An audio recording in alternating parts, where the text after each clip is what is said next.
August the 14th, 1981, New York City.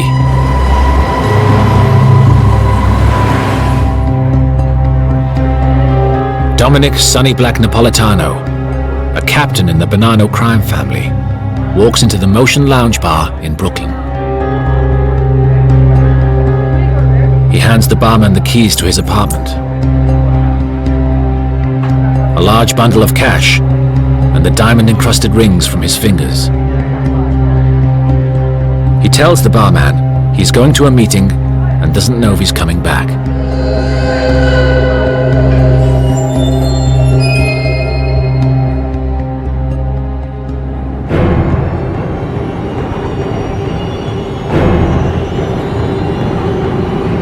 He is driven across town to a house in Staten Island.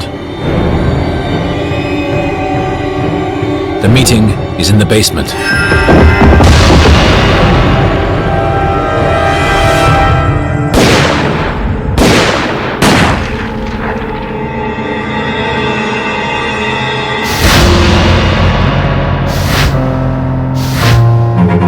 Sonny Black was killed because he had brought a spy, Donnie Brasco, into the inner sanctum of the Mafia. He was really Special Agent Joe Pistone.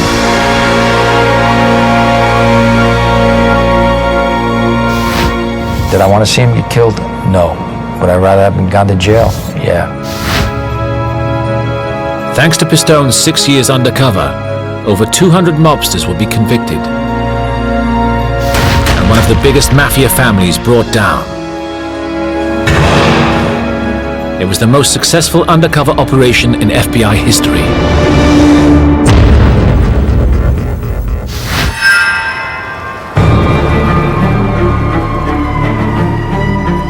But the operation that would one day bring down the Mafia would start on a far smaller scale.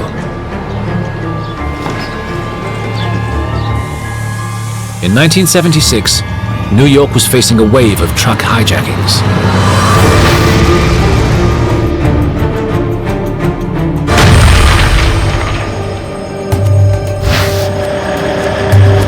These loads were sometimes worth $200,000-300,000, and the mob guys would hijack the truck, stick the truck up, take it, and then sell it to fences.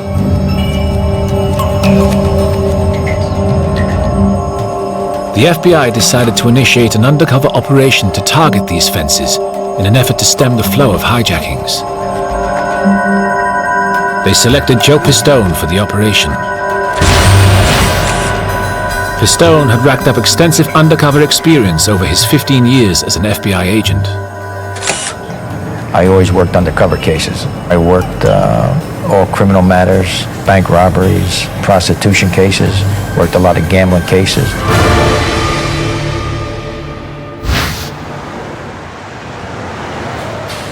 Pistone had grown up in an Italian-American family in Paterson, New Jersey, and knew well the sort of people he might encounter undercover. Growing up in a neighborhood, you always know who the mob guys are in a neighborhood, but, you know, my family's situation was, you keep away from those guys, don't get involved with them. To get to the fences, the FBI created a cover for Pistone.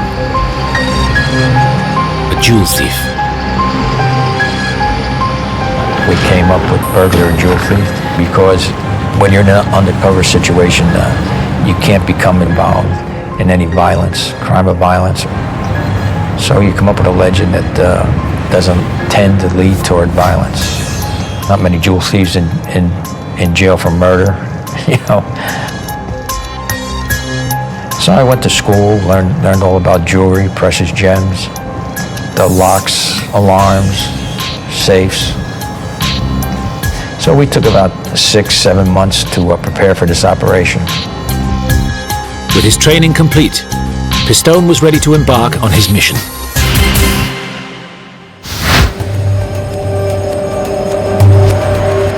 In 1976, he left FBI headquarters with a new ID as Donnie Brasco, unaware he would not return for over 6 years.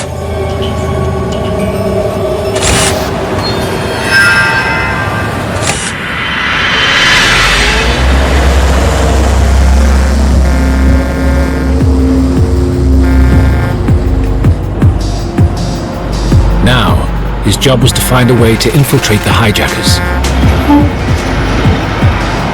You don't just walk into a place and say, hey, I'm Donnie Brasco, jewel thief. I want to start doing business with you. It doesn't work that way. Pistone had moved from his home in New Jersey, leaving his wife and children behind, and rented an apartment in Manhattan. The plan was we had certain bars and restaurants that we knew these guys hung out in. And the idea was for me to frequent these places and get my face seen, get known, and hopefully become engaged in conversation.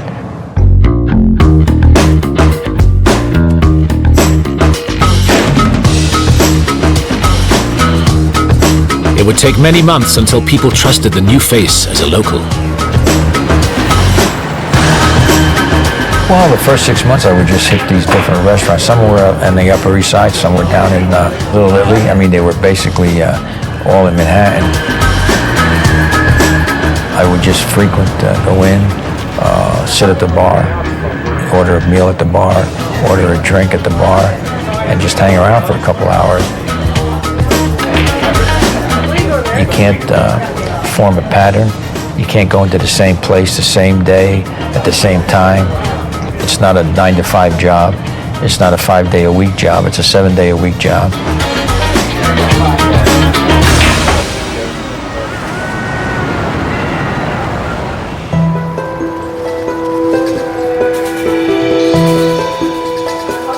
For Pistone, it was slow and repetitive work. Did I enjoy it? I endured it. I put it that way. I endured it. I'm not really a bar guy. I don't drink. I mean, you know, I'll drink one beer, maybe one glass of wine. I wasn't in love with being an undercover agent. To me, it was part of my job.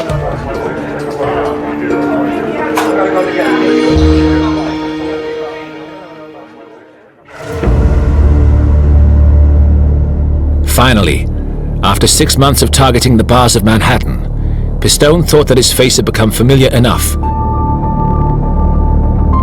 and he decided to try his luck with a barman whom he suspected had criminal connections.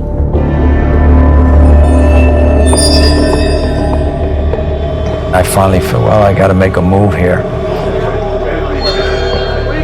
Come in one night and, hey, Donnie, how you doing? Okay. We start talking, and I had a package of diamonds.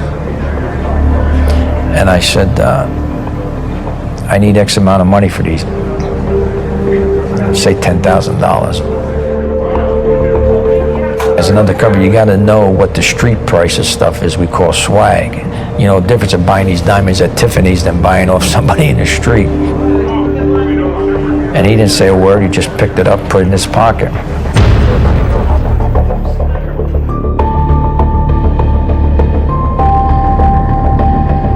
Days passed, and despite regular visits back to the bar, the package was never mentioned by the barman or by the man he knew as Donnie Brasco.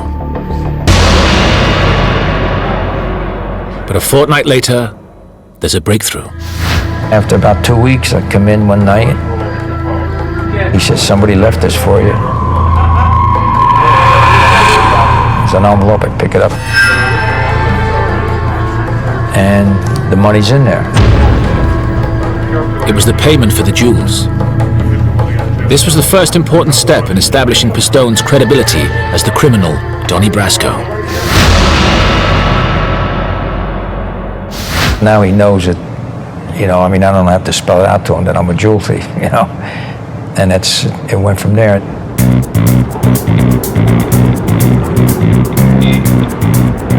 Over the next few months, the barman started to invite Donnie out, introducing him to numerous contacts. The places we went to were all after-hours joints, you know, gambling and after hours. And he would introduce me, you know, just as Donnie. Pistone was being introduced as Donnie Brasco to all sorts of shadowy people. But one introduction in particular would become very significant. The man was known as Jilly, and was not only a fence and a truck hijacker, but was what the mob called a made guy. Made, straightened out, good fellow, wise guy. All those terms mean the same thing. You've been officially inducted into a particular Mafia family.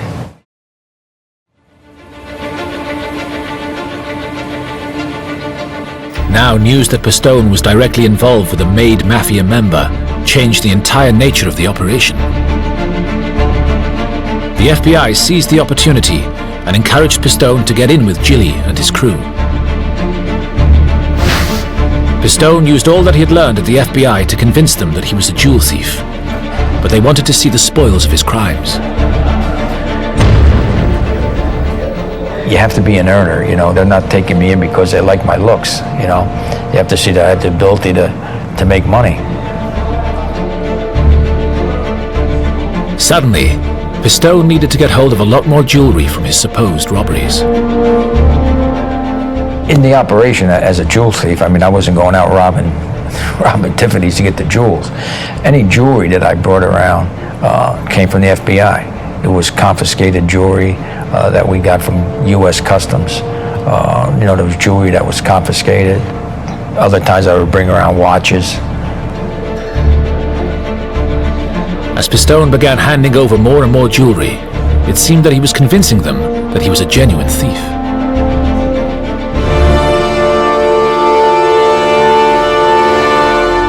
But then, some of the gang members started asking for his help in their own robberies, breaking into homes, something he was reluctant to do as an FBI agent.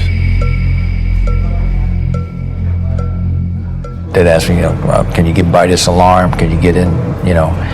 And a couple times I said, no, I can't bypass that alarm system. I can't, you know, I can't get into this place. I can't do this safe. And they got mad.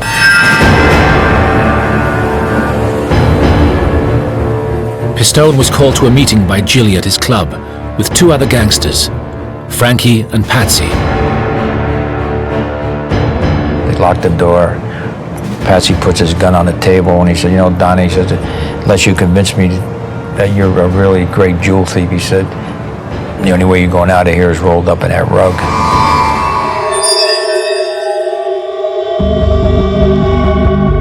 They began to question Pistone on every detail of his past. Where you from? Who did you know? What'd you do? The questioning continued for 5 hours.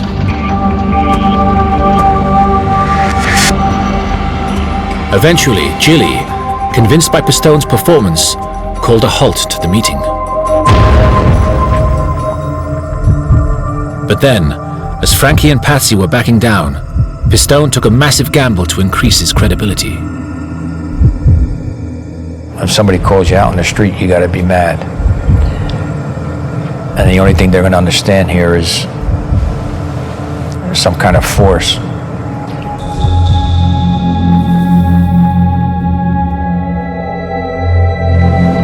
So I hit Frankie.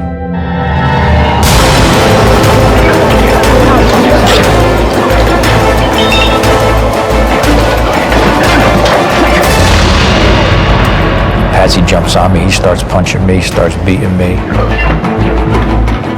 Well, I can't do anything because he's a made guy. You can't hit a made guy. That's a penalty of death. So I just keep hitting Frankie. Then finally they break it up.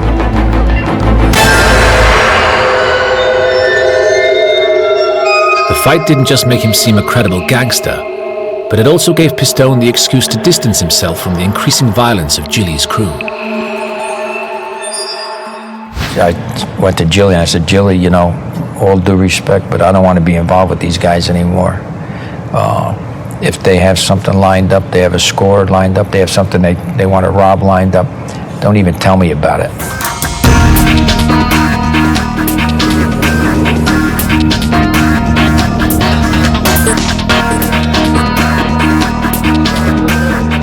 Believing Pistone was the real deal, Gilly introduced him to some major figures from another Mafia family, the Bonannos.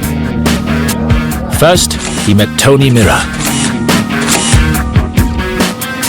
Tony Mira was a major drug dealer, one mean guy. He was the type of guy, he just abused everybody, but he made tons of money for the family through his drug dealings. And Mirror introduced him to Lefty Ruggiero, a hitman who had a reputed 23 killings to his name. Lefty Ruggiero was what I would call 24-hour gangster. He was on being a gangster every minute of the day. But Lefty Ruggiero had a trait that was invaluable for Pistone's operation. He was a great historian as far as knowledge of the Mafia, how it worked and how it would work. And I gained a lot of valuable information from him. Through Mirror and Ruggiero, Pistone was able to shine a torch on the inner workings of a Mafia family, something that the FBI, until then, had known surprisingly little about.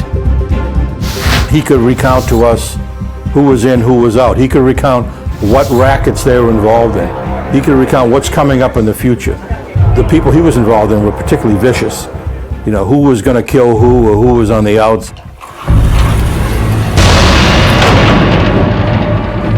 In 1978, the operation had a major breakthrough. Tony Mirror was jailed for drug trafficking. And Lefty Ruggiero seized an opportunity to cash in on Pistone's skill as a good earner and made him an offer he couldn't refuse. Pistone would operate exclusively under Lefty as his partner. He would now be much more closely involved in Bonanno family business.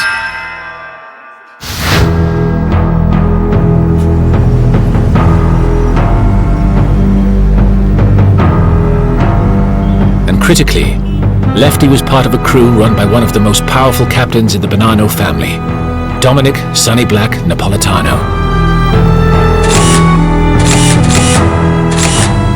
Sonny Black was an effective, important leader, a capo.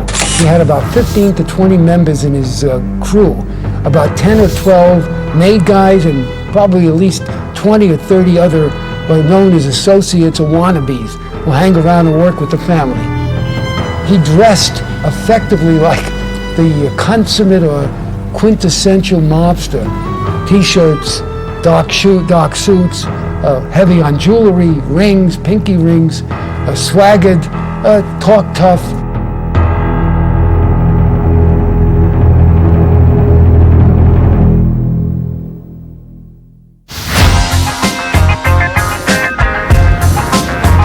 Pistone was now hanging out daily with Sonny Black at his social club, the Motion Lounge in Brooklyn.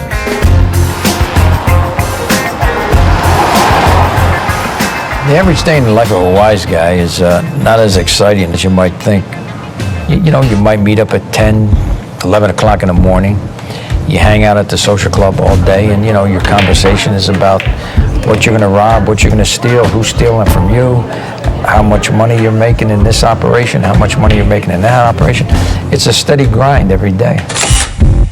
Thanks to Pistone, the FBI were in a position they had never anticipated. They had an agent as an active member in a major crew in the New York Mafia. There was a lot of excitement because up to this point, nobody had infiltrated to the point that they were running around with made guys in any family. Pistone was now even better placed to gather material on a wide range of Mafia activities. At this stage, I was gathering a lot of intelligence information, drug deals, extortion, hijacking, political corruption, politicians, law enforcement people that were corrupt. So it was a myriad of information. But more than that, by working with Lefty, he was able to learn who the major players were in the Bonanno family and other New York families, giving the FBI names of captains and bosses. I was finding out who the upper echelons, the structure of the family, who was basically running the family. So a lot of it had to do with intelligence information that we didn't know by doing investigations and that we weren't getting from informants. We showed we can go after and get the upper echelon versus, versus the guys on the bottom doing all the dirty work.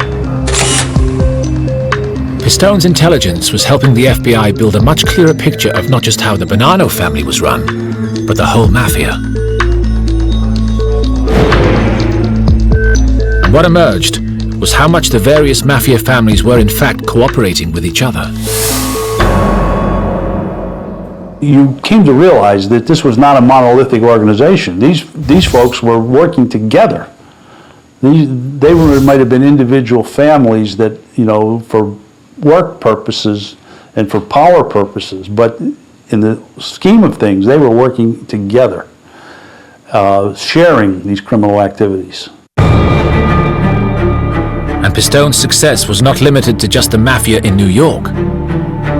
With his strong credibility, he could now vouch for other undercover agents and instigate connections with other Mafia families, as far away as Los Angeles. In Milwaukee, he was so successful, he even managed to set up a face-to-face meeting with the mob boss there, the first time an FBI agent had sat down with such a high-ranking mobster.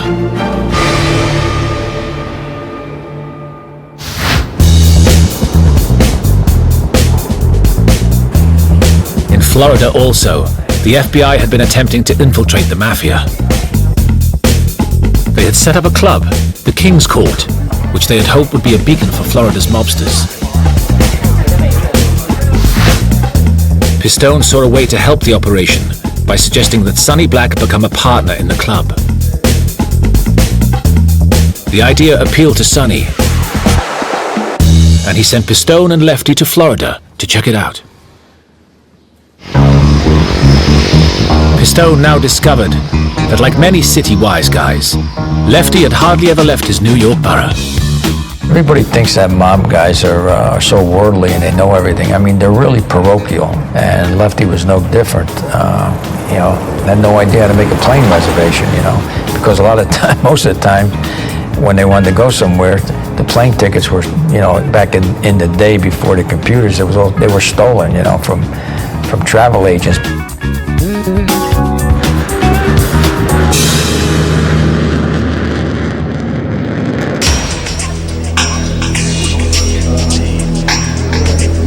When Lefty saw the club, he reported favorably back to Sonny, and Sonny liked what he heard. But to operate in Florida, Sonny Black would still need the permission of the local Mafia, headed by Santo Trafficante. That's when Sonny then starts moving ahead to get a meeting with Trafficante. Sonny flew to Miami to meet the Florida boss to propose running illegal gambling operations together from the club. Trafficante agreed to the deal. It was a breathtaking achievement for the FBI. Here we got two major bosses that we married up together to become involved in illegal activities with. I mean, unheard of. So that was a big thing. The FBI had the back office of the King's Court fully installed with microphones and cameras. The King's Court was wired for audio and video, but it was only in the office, not the club, because the patrons were regular people who didn't know it was an FBI operation. Pistone and other undercover agents started to stage drug deals with Mafia mobsters there. What do you want, Jeanette, Tom? This, I walk in the place of this town. It was a gold mine of intelligence for the FBI.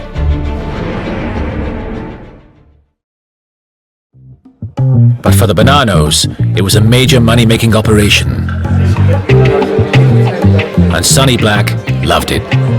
Every time you went to the club, it was packed. I mean, it was a big hit among the locals, and everybody that was in there was a citizen, So the club was making money.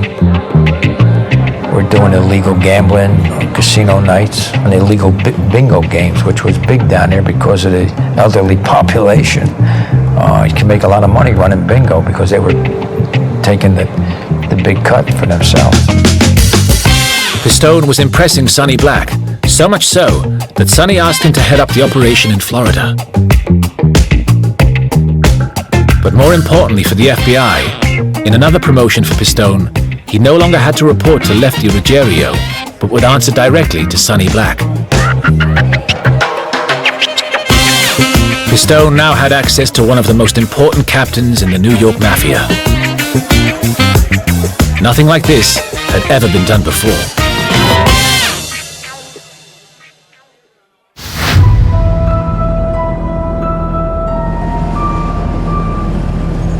Now based in Florida, on trips back to New York, Pistone would even stay at Sonny's house, and they would spend hours feeding Sonny's racing pigeons on his roof. I got to know Sonny Black pretty good, and although he was a stone-cold killer and a gangster, Sonny was the kind of guy you could spend time with. I mean, he would talk about the gambling, the drugs. He would talk about, who's the power in the family, but you could also have other conversations with him. He loved those pigeons. Like I said, we'd go up every morning and he'd feed them and change their water and give me a history lessons on pigeons. I mean, I never listened to it, but I had told the FBI guys, when those pigeon coops come down, you can say goodbye to Sonny Black. He's gone.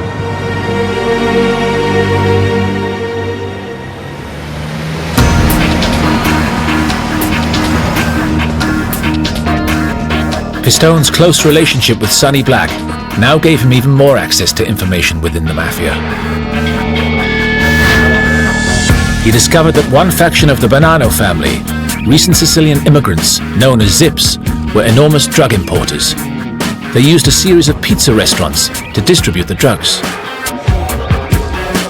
The Zips were Sicilians brought over to run the pizza shops that they had all over New York and Pennsylvania, not only to distribute the heroin, but to use these Zips for murders and anything else that they needed from them. Based on Pistone's information, the FBI launched a major investigation into the Zips pizza restaurant drug trade. But they couldn't act on it immediately, because if Pistone's identity were revealed to the Mafia, he would be killed instantly.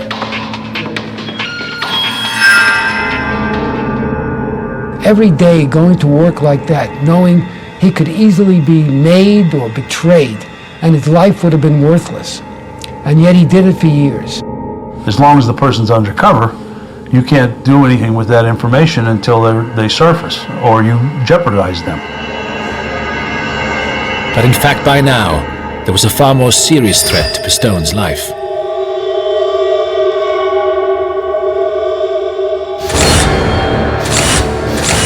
Tony Mira, Pistone's first contact in the Mafia, was released from jail and furious that Pistone was earning money from Sonny Black and Lefty.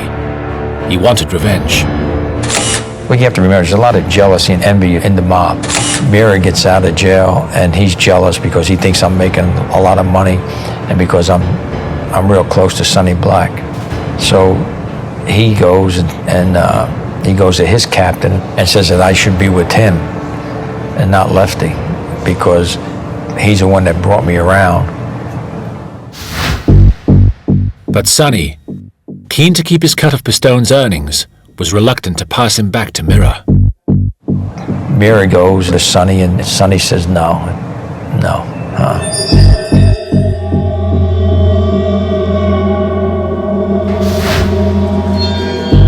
Mira then took his complaint a stage further and called for the other capos to arbitrate the decision.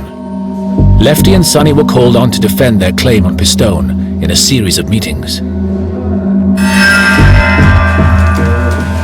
Lefty would phone Pistone after each one to let him know what was happening, and Pistone would secretly record their conversations. Hey, Donnie, let me tell you something. I had a 4.5-hour meeting about you today. For what?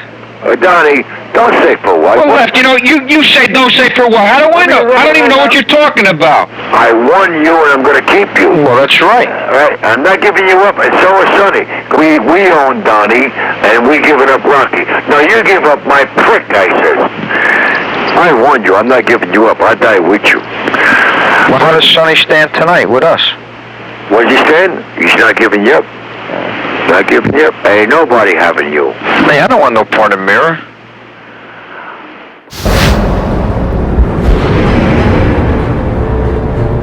Sonny Black and Lefty won and got to keep Pistone as their own. But Mirror wasn't finished yet, and in an act of revenge, he would do something that would instantly threaten Pistone's life. So he figures, well, if I can't have him, nobody's going to have him. So then what Mirror does is he puts in the beef with all the captains that I stole $250,000 in a drug deal. And, that's a no-no. You don't steal money from the family.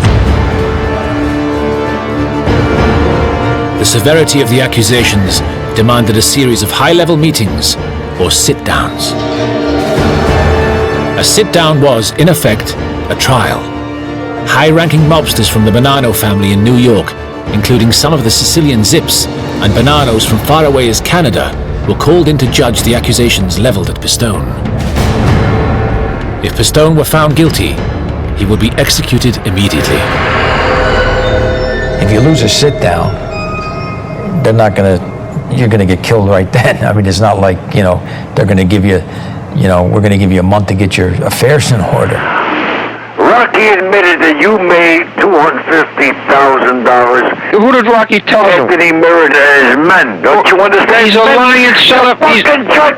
He's a lying son of... He's lying, Left. I don't give a fuck. He's a liar. I never cut any junk money up But with your him. boy don't fucking count. Why does this guy want to, start... He wants you bad. So what do we do now? I don't give a fuck, but you can't I ain't help afraid me of out. anybody. You can't help me out. I have to handle it. Without you. And I ain't afraid of Mirror either. When's this thing all gonna end with this It guy? ain't gonna end. Sonny spent 3 hours fighting for Donnie. Eventually, his life was spared.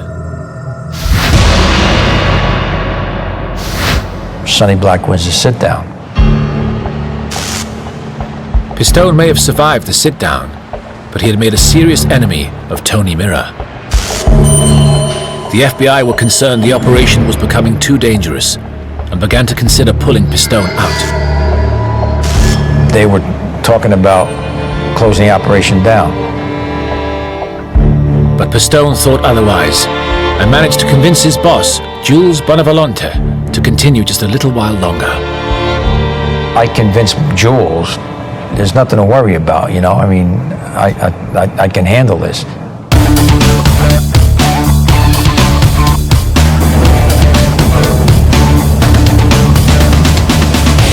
By the end of 1980, FBI agent Joe Pistone had been undercover in the Mafia for nearly 5 years.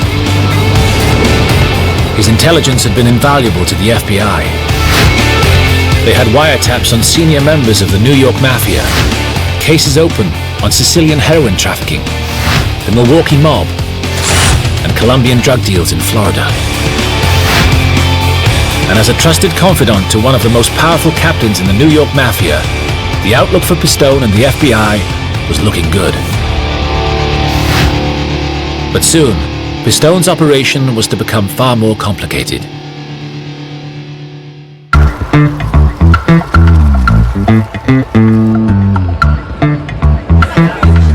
In Florida, a Las Vegas night was planned for the King's Court, an illegal gambling evening with craps, roulette wheels, and blackjack.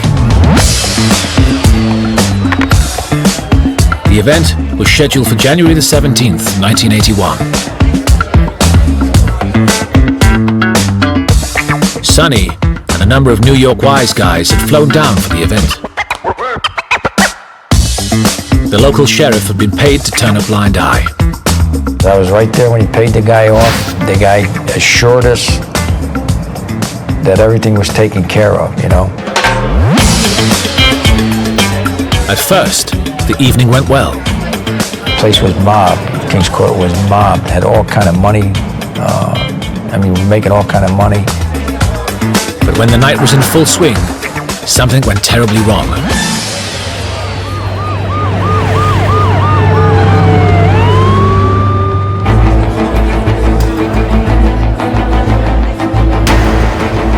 the club was raided by the local police. And Sonny, who refused to provide identification, was taken to jail.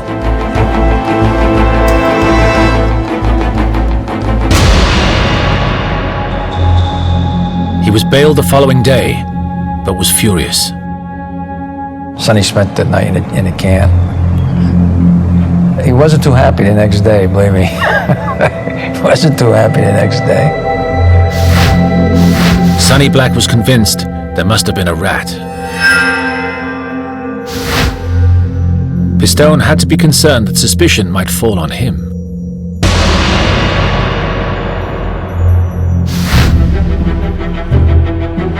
But as the crew flew back to New York, there was further cause for concern.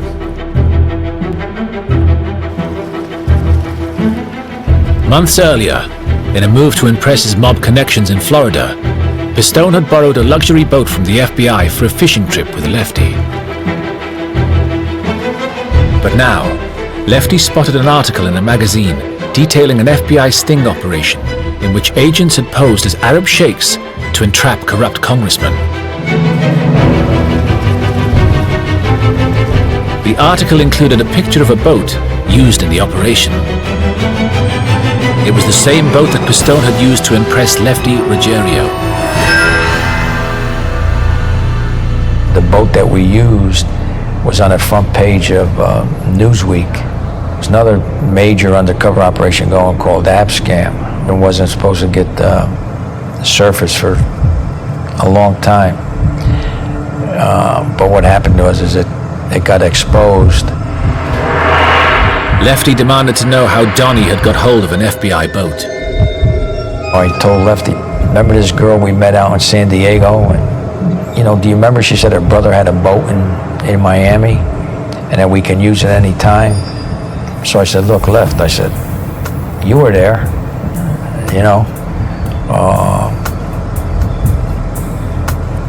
even if it is a government boat, they were after, they're after the politicians. They weren't after us. They never came after us. So I got away with that one.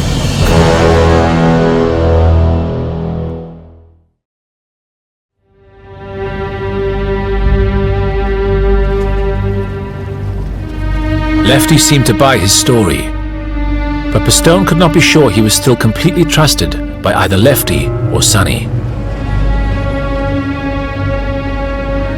But then any doubts he might have had disappeared when Pistone was given an astonishing vote of confidence from Sonny Black.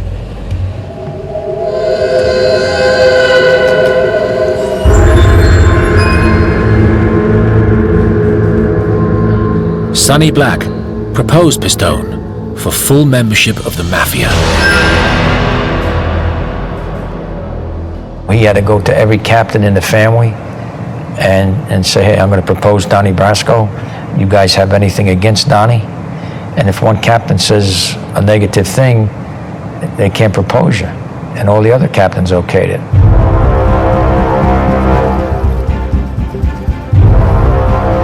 As a made man, it would be like a letter of introduction to some of the most powerful mobsters in America. Pistone would have much greater access to other parts of the Mafia and some of their most closely guarded secrets.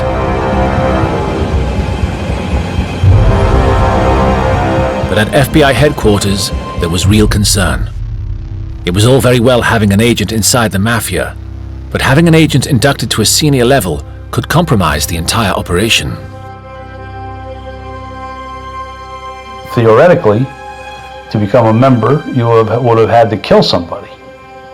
And their position was that even though he had not had to kill somebody, that would destroy his credibility before the courts.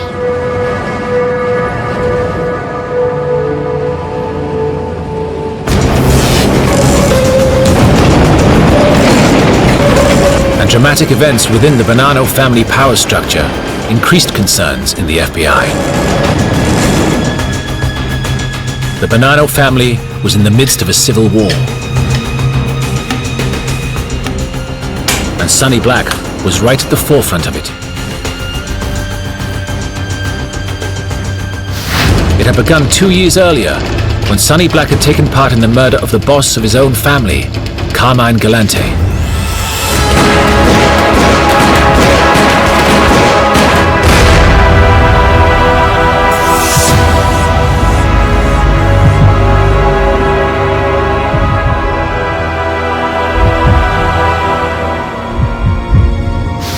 And now, Sonny was ordered to take out 3 rival capos.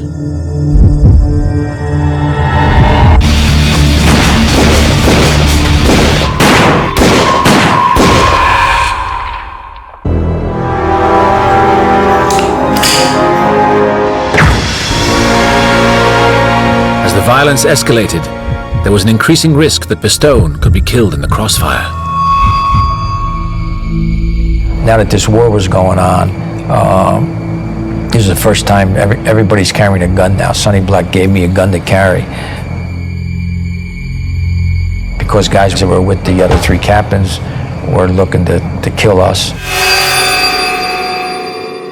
He was involved in some of the most vicious territorial wars that were going on organized crime, so he was right there at the focus point.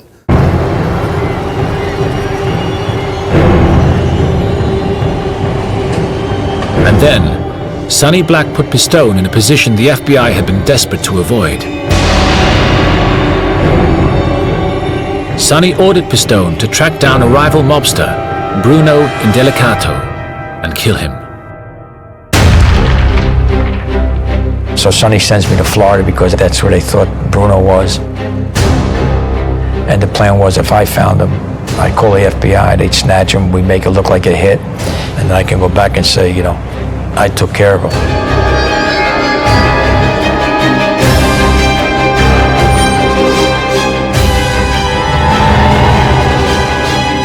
But the FBI decided it was far too dangerous and ordered Pistone to pull out of the 6-year operation.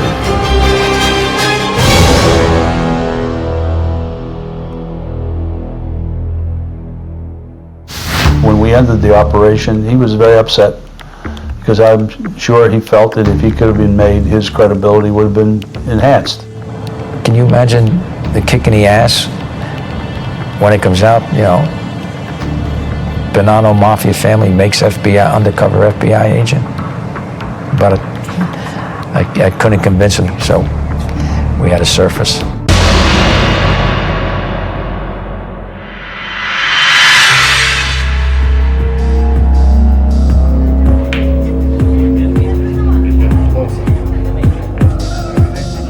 Two weeks later, with Pistone safely out of the way, Sonny was visited at his club by FBI agents.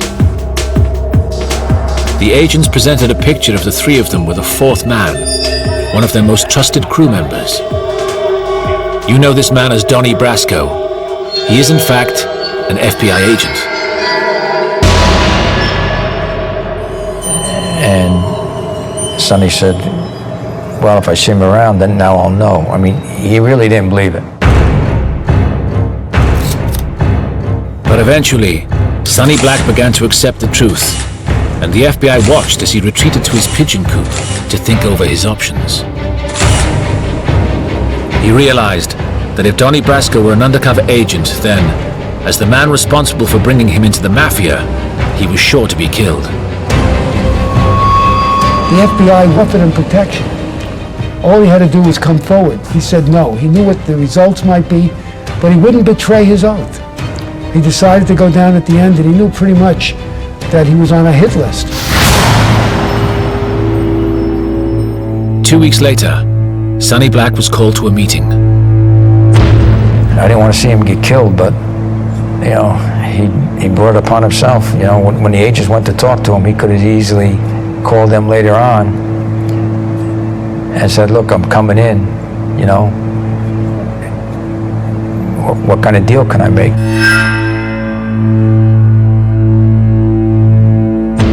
But he didn't. He was a real man and he was a real gangster. And that's how we left it. I said, you know, when you see those pigeon coops on the top of Sonny's apartment building getting torn down, he's dead.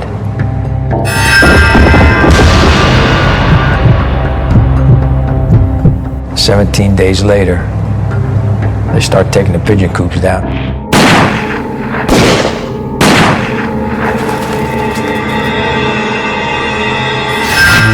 That's when they killed him.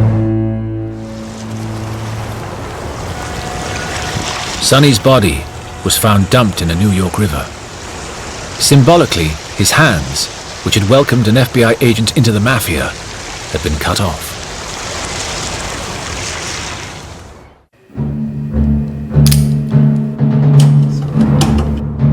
The mob now closed in on anyone who had been involved with Donnie Brasco. They killed Sonny Black. They killed Tony Mira. They killed Jilly. Did I want to see him get killed? No. Would I rather have him gone to jail? Yeah. But it wasn't my doing, in my mind, that got him killed. The FBI learned that Lefty Ruggiero had been summoned to a meeting where he would be murdered. They intercepted him and arrested him. He thought it was a hit team, you know, because the agents were in surveillance clothes, just in, you know, nondescript cars. And he thought he was going to get clipped.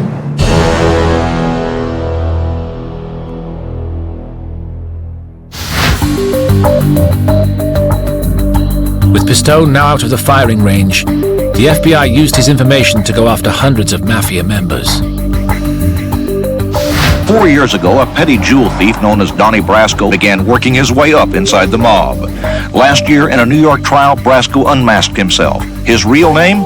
Joseph Pistone, undercover agent in the FBI. I think I testified in about 17 different trials.